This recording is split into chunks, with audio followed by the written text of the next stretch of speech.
এক সময় আল্লাহ নবী মসজিদে নববীতে বসে আছেন। জিবরিল আমিন আলাইহিস সালাম আল্লাহ নবীর কাছে চলে আসলেন। দোনো আরজুলাকুম, দুটো পায়ের হাঁটু জিবরাইল আমার নবী হাঁটুর সঙ্গে অ্যাড করে দিলেন। আল্লাহ নবীকে বললেন, ইয়া রাসূলুল্লাহ হাবিবাল্লাহ, আপনি কোরআন পড়েন, সমস্যা হলে আমি আপনাকে সাহায্য করব। আল্লাহ নবী কোরআন প্রথম থেকে নিয়ে মিনাল জিন্নাতি ওয়ান নাস একটা খতম তিনি শেষ করলেন। জিবরিল আমিন চলে যাচ্ছিলেন। আল্লাহ নবী আইদিয়াকুম হাতটা ধরে বললেন বসো। আমার নবী আবার আর একটা খতম পাঠ করলেন। জিবরিল আমিন চলে যাচ্ছিলেন। আল্লাহ নবী বললেন তুমি বসো। দুটো খতম যখন পড়া হয়েছে, ফারাফায়া দাইহি, আমি হাত তুলে মোনাজাত করব, তুমিও হাত তুলে মোনাজাত করো, আমি দোয়া চাইব, তুমি আমিন আমিন আমিন বলো। আল্লাহ নবী দুটো খতম করলেন। একটা তানার পরিবার পরিজন আহলে বায়াতের নামে বক্সে দিলেন। আর একটা খতম সমস্ত নবী আম্বিয়া উম্মতে মুহাম্মাদি উম্মাতানির জন্য আল্লাহ নবী কোরআন পড়ে বক্সে দিলেন। আল্লাহ নবী বললেন, আনা বুইস্তু মুআল্লিমান, ও আমার সাহাবীরা, আমি হলাম তোমাদের শিক্ষক। তাহলে নবী যদি দুটো খতম পাঠ করে তানার পরিবারের রূহ পাকে যদি পৌঁছায়, উম্মতে মুহাম্মাদি নবী আম্বিয়া দিকে রূহ পাকে যদি পৌঁছায়, আমাদের আব্বা মা দাদা দাদি নানা নানি যারা মুরব্বীরা নীরব নগরে চলে গেছে, আমরাও কোরআন পড়ে তাদের নামে পৌঁছাবো। কেন নবী করেছে, আমরা করব। আমাদের কাজটা আহলে হাদিস নয়, আমাদের কাজটা হলো আহলে সুন্নাত আল জামাত। জোরে জোরে বলেন সুবহানাল্লাহ।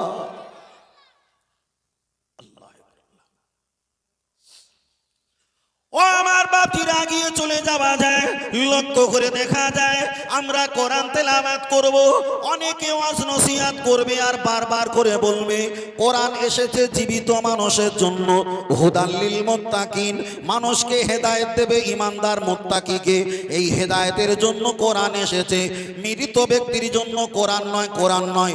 একটা হাদিস শরীফে এসেছেন, কোন ব্যক্তি যদি কবরবাসীর কাছে গিয়ে যদি একটু কোরআনের কিছু আয়াত পাঠ করে, এমন কি সূরা মুলক 28 পারা, দেখা যায় 29 পারা সূরা মুলকটা যদি পাঠ করে, তাবারাকাল্লাযী বিয়াদিহিল মুলক ওয়া হুয়া আলা কুল্লি শাইইন কাদির, কোন ব্যক্তি যদি কবরবাসীর কাছে এই সূরা মুলক শরীফটা যদি পাঠ করে, আল্লাহ যদি কবুল করে নেয়, নবী আমার বলেছেন 15 দিন পর্যন্ত কোরআনের বরকতে আমার আল্লাহ কবরবাসীর কবরে আযাবকে মাপ রেখে দেবেন। জোরে বলেন।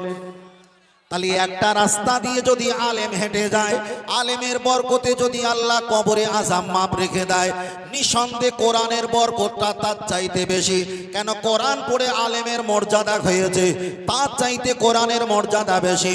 তাই কোরআন যদি কোনো মৃত ব্যক্তির নামে যদি বক্সে দেওয়া হয়, আমার আল্লাহ কোরআনের বরকতে তার জিন্দেগির গুনাহকে মাফ করে দিয়ে তার নামায় আমালে সওয়াব দিতে দিতে আল্লাহ ভরপুর করিয়ে দেয়।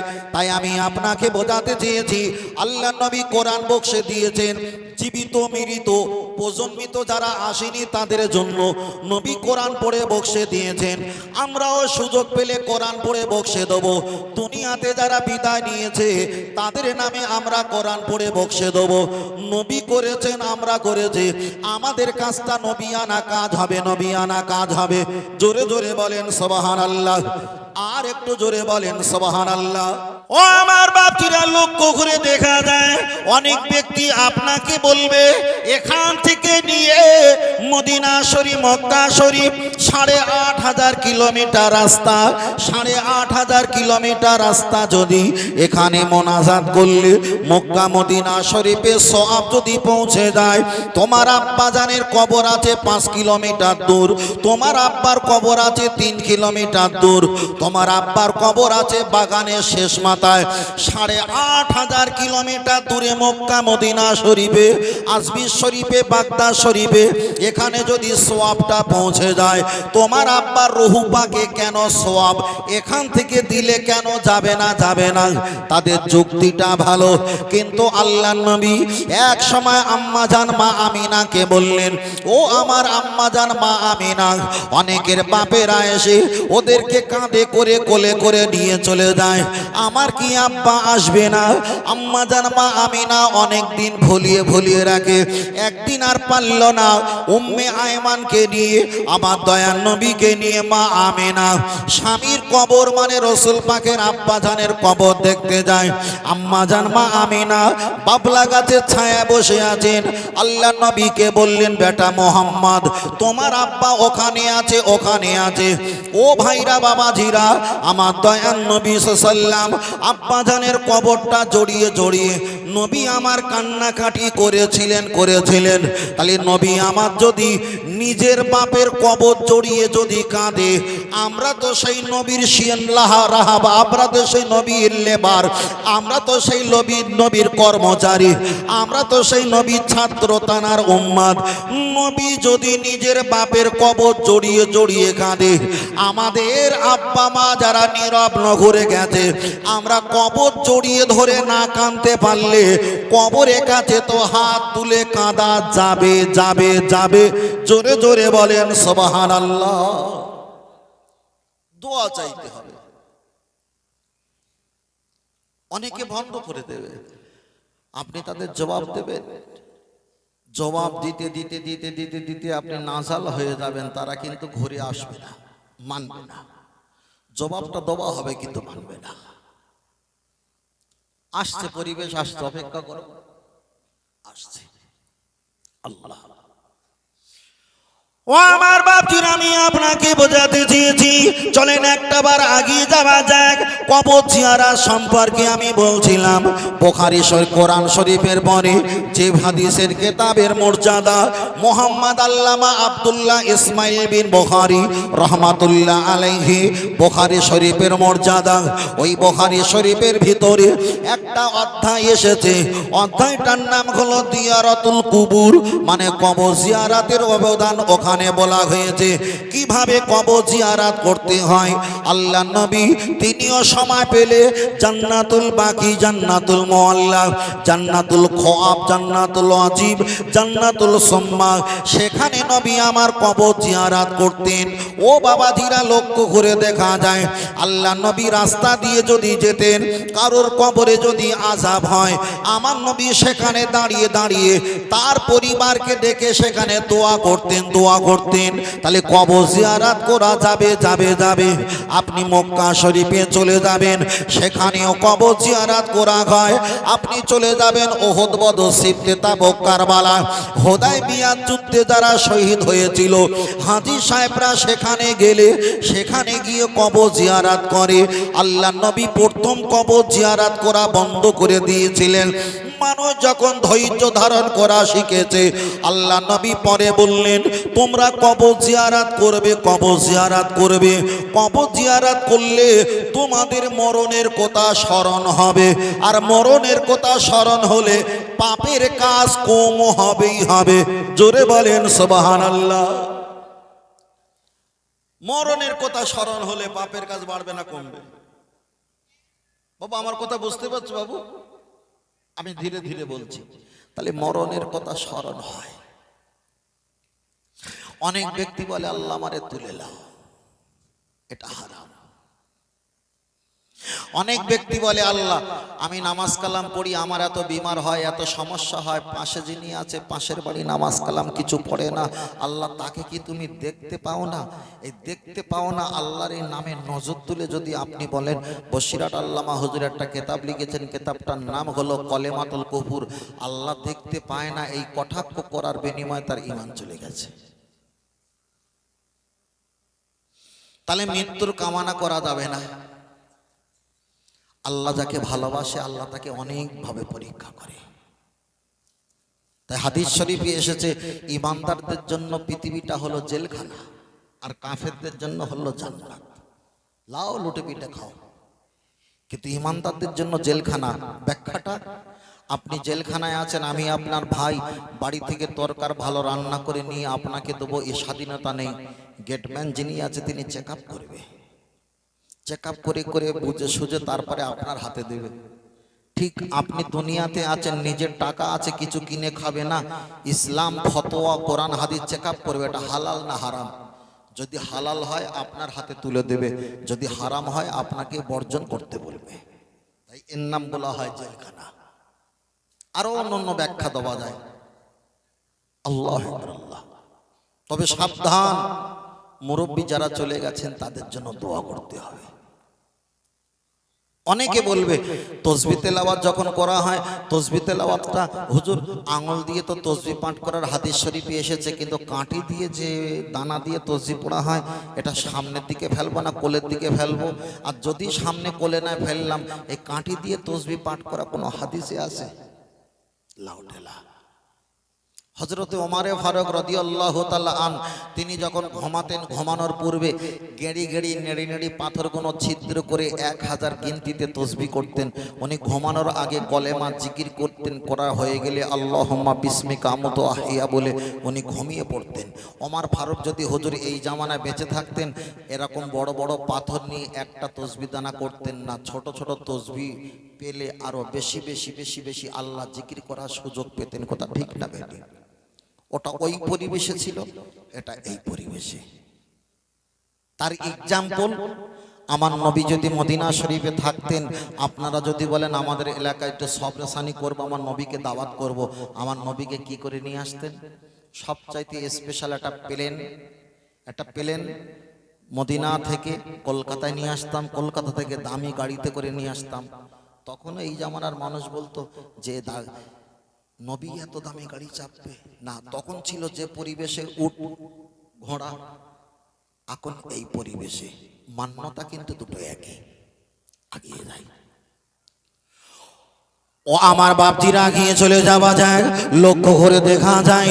আমি কবর জিয়ারত সম্পর্কে আমি আপনার কাছে বলছি, আপনার আব্বা মায়ের কবরে যদি আযাব হয়, তামাম পৃথিবীর পানিটা নিয়ে আব্বা মায়ের কবরে যদি চাপিয়ে দেওয়া হয়, আব্বা মায়ের কবরটা ঠান্ডা হবে না, মাপ হবে না। আপনাদের এলাকায় বড় নদী আছে, এই নদীটা নিয়ে আব্বা মায়ের কবরে যদি চাপিয়ে দেওয়া হয়, প্রজ্বলি অগ্নিটা ডাউ ডাউ করে জ্বলবে। দুনিয়ার পানি দিয়ে আব্বা মায়ের কবরে আগুনটা নির্বাধিত ঠান্ডা করা যাবে না। আব্বা মায়ের কবরে যদি আযাব হয়, দুনিয়ায় যত খালের পানি, নদীর পানি, টিউবওয়েলের পানি, পুকুর পুষ্করের পানি, তালাবের পানি আছে, ওই পানিটা নিয়ে আব্বা মায়ের কবরে যদি ছিটা দেওয়া হয়, তাও কিন্তু মাপ হবে না, মাপ হবে না। আগিয়ে চলে যাওয়া যাক। পৃথিবীর যত ইমাম আছে, ওই ইমামকে নিয়ে আব্বা মায়ের কবরের কাছে যদি দাঁড় করিয়ে দেওয়া হয়, আমার আব্বা মায়ের জন্য তারা দোয়া চাইবে, ওই দোয়াটা কবুল হতে পারে, নাও হতে পারে।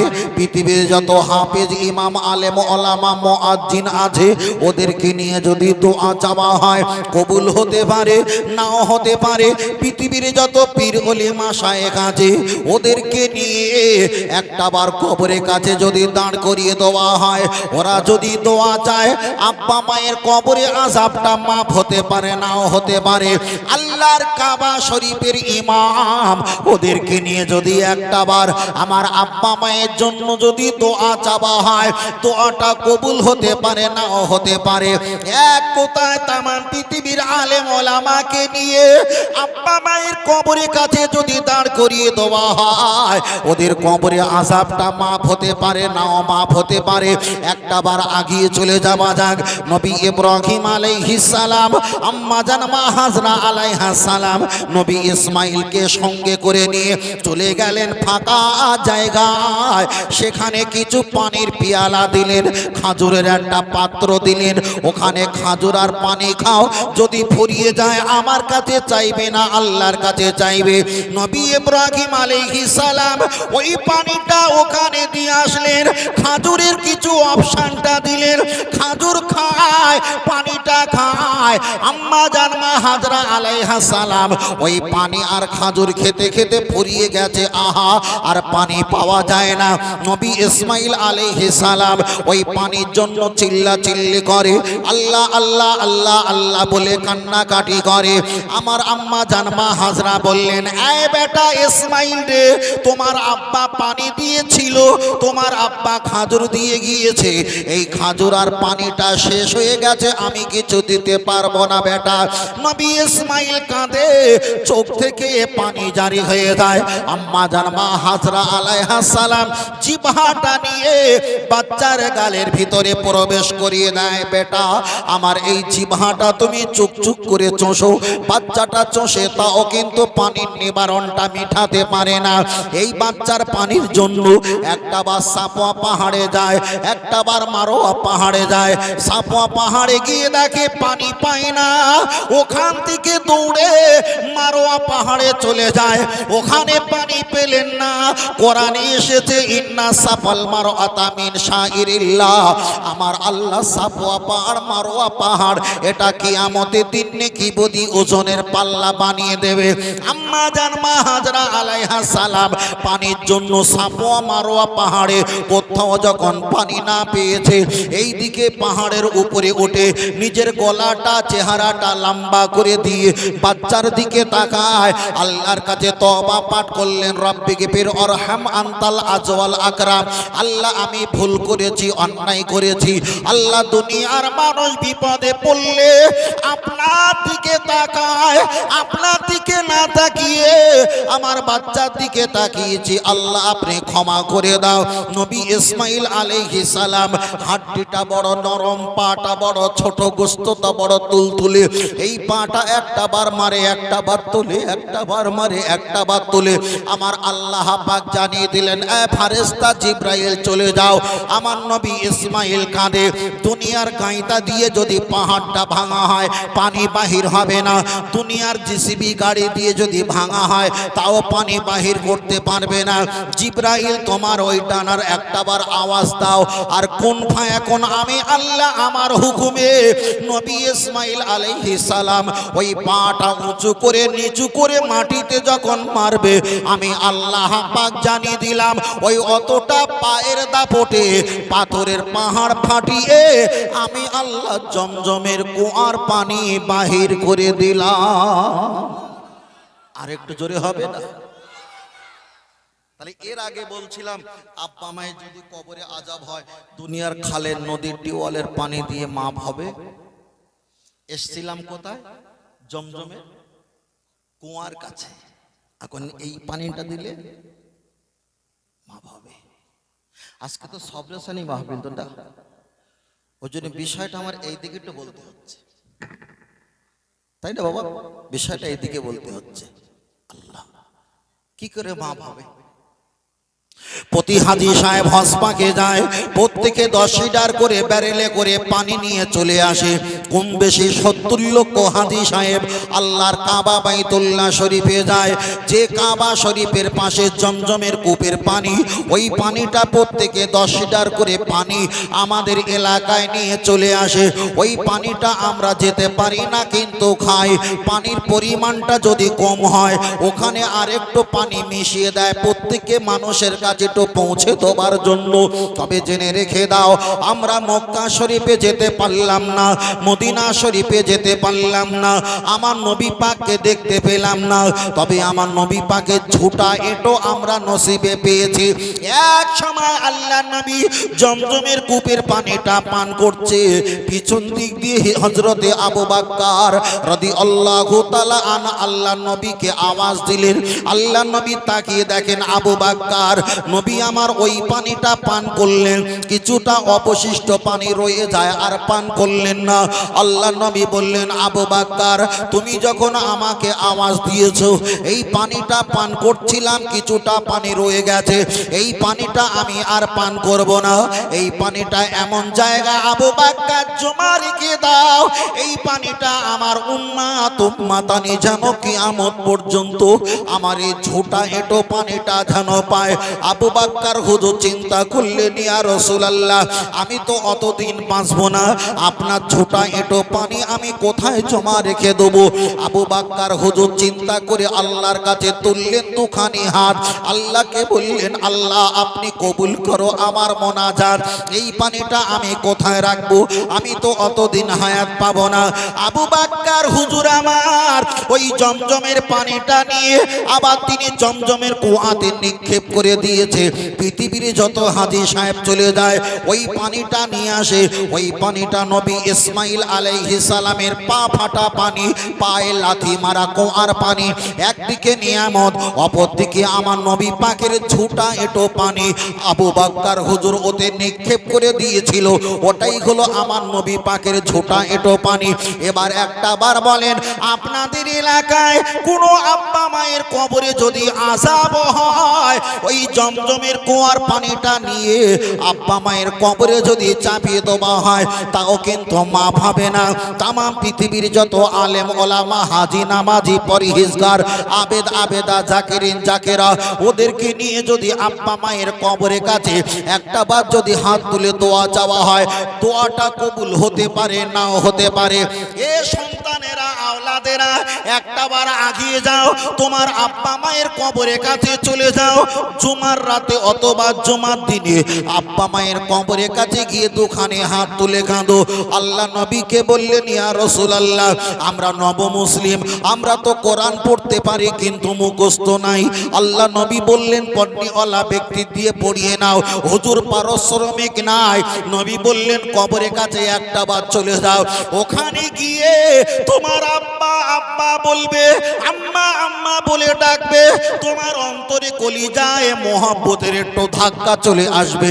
চোখ থেকে যদি একটু পানি জারি হয়ে যায়, তামাম পৃথিবীর পানিকে হটিয়ে দিয়ে লায়ালি জুন্নার বাকামিন খাশিয়াতিল্লাহ, তোমার এক ফোঁটা চোখের পানির বিনিময়ে তোমার আব্বা মায়ের কবরের আযাব আল্লাহ মাফ করে দেবে। আর একটু জোরে হবে না? তাই আমাদেরকে বলে দিয়েছে কবর জিয়ারত করার কোনো দলিল নাই।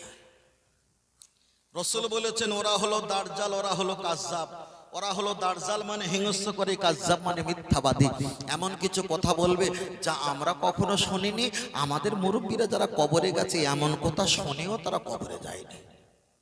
রাসূল বললেন, কিয়ামতের দিন ওরা আমার কাছে আসতে পারবে না, আমি মুহাম্মদ সাল্লাল্লাহু আলাইহি ওয়াসাল্লাম ওদের কাছে যাব না। তাহলে নবী যাদের কাছে যাবে না, নবীর কাছে যারা আসতে পারবে না, তাদের আলামত ভালো না খারাপ? পিছনের ভাই বুঝতে পারছো তো বাবু? আলামত ভালো না খারাপ? ভালো না বাবু। আবার থামসাপ খাচ্ছ, চিল্লাচ্ছ। আগে বলেছি না ওয়াজ করার সময় ডিস্টার্ব করবে না, না হলে উঠে যাও, উঠে যাও। আমি ওই হুজুর না যে তোমাদের নিয়ে আমি মেতে থাকবো, চলবে, দরকার নেই। উঠে যাও, বাপ চাচারা রয়েছে তাদের শুনতে দাও। আল্লাহ আল্লাহ আল্লাহ আমাদেরকে বোঝার তৌফিক দেন। সকলে বলেন আল্লাহুম্মা আমিন। আল্লাহ, তবে দোয়া চাইতে হবে। হাত তুলে যে দোয়া চাইতে হবে এমন তো নয়। বাজার ঘাটে হঠাৎ আব্বার কথা মনে পড়েছে, আল্লাহকে বলো, আল্লাহ আমার আব্বাকে ক্ষমা করে দিও। ব্যাস। হঠাৎ কবরটা চোখে পড়েছে, বলো আল্লাহ আমার আব্বার কবর দেখা যাচ্ছে, আল্লাহ আমি গরিব অসহায়, কিছু জানি না, সাধারণ ব্যক্তি, ডাকার মতো কিভাবে ডাকবো আমি তা জানি না, আল্লাহ আমি সন্তান হয়ে দোয়া করি, আল্লাহ আমার আব্বাকে ক্ষমা করে দিও। ব্যাস, এটাও দোয়া, এটাও দোয়া। তবে সপ্তাহে সপ্তাহে সপ্তাহে সপ্তাহে একটু নাতি পোতা নিয়ে একটু কবরের কাছে যাবেন। ও সবে বেড়াত আসবি আর তারপরে যাবেন। বছরে একবার ও ব্যবসা বন্ধ করতে হবে। আল্লাহ ও ভাইরা বাবাজিরা, লক্ষ্য করে দেখা যায়। তাই আমি আপনাকে বলছি, আব্বা মায়ের কবরটা জিয়ারত করতে হবে, আব্বা মায়ের জন্য দোয়া করতে হবে, আব্বা মায়ের জন্য কোরআন তেলাওয়াত করতে হবে। এই হাতটা নিয়ে কত মুক্তাপাড়া, শিকাওয়ারা, বাগদি বিভিন্ন জায়গায় হাতটা লম্বা করেছি, কিন্তু আব্বা মায়ের কাছে গিয়ে তো হাতটা লম্বা করতে পারলাম না। আপনি যদি একটা বার আব্বা মায়ের জন্য দোয়া চাও, আব্বা মায়ের জন্য যদি সবরেসানি করো, আল্লাহ আল্লাহ পাক আপনার দোয়ার কারণে যদি তাদের কবরে আযাবকে মাফ করে দেয়, হাদিস শরীফে এসেছে ওই কবরবাসী আল্লাহকে বলবে, আল্লাহ আমি গুনাহগার বদকার ছিলাম, আল্লাহ আপনি তো আমাকে জাহান্নামী বানিয়েছিলেন, আপনি হঠাৎ কি কারণে জান্নাতি বানালেন? আল্লাহ পাক বলবেন, তোমার উমুক আওলাদ, উমুক পরিবার, উমুক আত্মীয় দোয়ার বিনিময়ে আমি ক্ষমা করে দিয়েছি। ওই কবরবাসী বলবে, আল্লাহ ওই আত্মীয় পরিবার আমার এত ভালো যখন বেসেছে, আল্লাহ আমি তাকে না নিয়ে জান্নাতে যাব না। হাদিস শরীফে এসেছে একজন যদি জান্নাতি হয়ে যায়, ওই জান্নাতি ওয়ালা 10 জনকে সুপারিশ করে আল্লাহ পাকের দয়ার জান্নাতিও নিয়ে যাবেন। বলুন সুবহানাল্লাহ। আর একটু জোরে বলেন সুবহানাল্লাহ। ও ভাইরা বাবাজিরা, আমরা সুবহানাল্লাহ পাঠ করেছি। সুবহানাল্লাহ তাসবিহটা ছোট হতে পারে, আল্লাহ নবী জানিয়েছেন একবার সুবহানাল্লাহ পাঠ করবে, আসসামা আল আরদা, আসমান আর জমিন যতটা পার্থক্য, million million billion billion trillion trillion crore crore kilometre, এর অধিক কিলোমিটার রাস্তা, নবী আমার বললেন একবার সুবহানাল্লাহ পাঠ করলে আসমান আর জমিন যতটা ফাঁকা জায়গা, আমার আল্লাহ পাক এতটা ফাঁকা জায়গা নেকি দিয়ে ভরপুর করিয়ে দেয়। আর একটু জোরে বলেন। আমরা ওই জন্য প্রত্যেকে আমরা গুনাহগার, কিন্তু আজকে আমরা যে উদ্দেশ্য নিয়ে বসেছি, আমরা যাতে গুনাহটা মাফ করে নিতে পারি আর নেকিটা বাড়িয়ে নিতে পারি। প্রত্যেকেই গুনাহগার, উদ্দেশ্য এইটা, যাতে আল্লাহ আমাদের প্রতি খুশি হয়, আল্লাহ যাতে আমাদের গুনাহকে মাফ করে দেয়। তাই আমি আপনাকে বারবার করে বলতেছি, জি আব্বা মায়ের জন্য একটু দোয়া করতে হবে। চলেন একটা বার আগিয়ে চলে যাওয়া যাক। আপনি কোরআন তেলাওয়াত করবেন। আপনি শবে বেরাত চলে আসছে আমাদের কাছে। শবে বেরাত ইমাম সাহেব, আলেম ওলামা, মাদ্রাসা শিক্ষকরা প্রত্যেকের বাড়িতে বাড়িতে কোরআন খতম করে, প্রত্যেকের বাড়িতে 2 পৃষ্ঠার 1 পৃষ্ঠার করে পড়তে পড়তে প্রতিটা বাড়িতে কোরআন তেলাওয়াত করা হয়। তাই আমি আপনাকে বোঝাতে চেয়েছি, একটু শবে বেরাতে রাত্রি লাইলাতুল আশুরা, লাইলাতুল কদর, এই শবে কদর, শবে বারাতে রাত্রি আব্বা মায়ের কবরের কাছে গিয়ে একটু দোয়া চাইবে, আল্লাহ পাকের দরবারে কান্নাকাটি করবে। রব্বির হামহুমা কামা রাব্বায়ানি সাগীরা, রব্বির হামহুমা কামা রাব্বায়ানি সাগীরা। আল্লাহ আমার আব্বা মা যেভাবে আমাদেরকে কোলে পিঠে মানুষ করেছে, আল্লাহ আমার আব্বা মাকে আপনার রহমতের কোলে আপনি একটু জায়গা দিয়ে দাও। ও ভাইরা বাবাজিরা, আল্লাহ নবী জানিয়েছেন পৃথিবীর জমিনে আল্লাহর পরে যদি কারো দোয়া কবুল হয়, সেটা হলো আমি মুহাম্মদ সাল্লাল্লাহু আলাইহি ওয়াসাল্লাম, আমার দোয়া কবুল হয়। নবী আমার পরে বলেছেন, আমার পরে যদি কারো দোয়া কবুল হয়, সেটা হলো তোমার মায়ের দোয়া, মায়ের দোয়া। ও ভাইরা বাবাজিরা, তোমার মা পাগল হতে পারে, তোমার মা কানা হতে পারে, তোমার মা লুলো হতে পারে, তোমার মা পাগলা হতে পারে, তোমার মা মূর্খ হতে পারে, তোমার মা তোতলা হতে পারে। আল্লাহ নবী জানিয়েছে আমার পরে যদি কারো দোয়া কবুল হয়ে যায়, সেটা হলো তোমার মায়ের দোয়া। নবী আমার বললেন, ইন্নাল জান্নাতা তাহতা আকদামা উম্মাহাতিকুম, এ আমার উম্মাত, তুমি যে জান্নাত খোঁজো, তোমার জান্নাত খানকা, ঈদগাহ, মক্তব, মসজিদ, মাদ্রাসায় নয়। জান্নাত যদি থাকতে হয়, তোমার জনম দুঃখিনী মায়ের কদমের তলায় আল্লাহর জান্নাত। আর একটু জোরে হবে না? সন্তানের জান্নাত। সবাই দোয়া করবে আপনার জন্য বদদোয়া, কিন্তু মা যদি দোয়া করে, কোনো বদদোয়া কাজে লাগবে না। আমার নবী যদি এই দুনিয়ার হায়াতে বেঁচে থাকতেন, আর যদি আমাদের এলাকায় একটু নবী এসে দোয়া করতেন, আসার আগে বাড়ির থেকে নিজের মা হায়াতে থাকলে দোয়া চেয়ে আসতেন না? আসতেন না? আসতেন।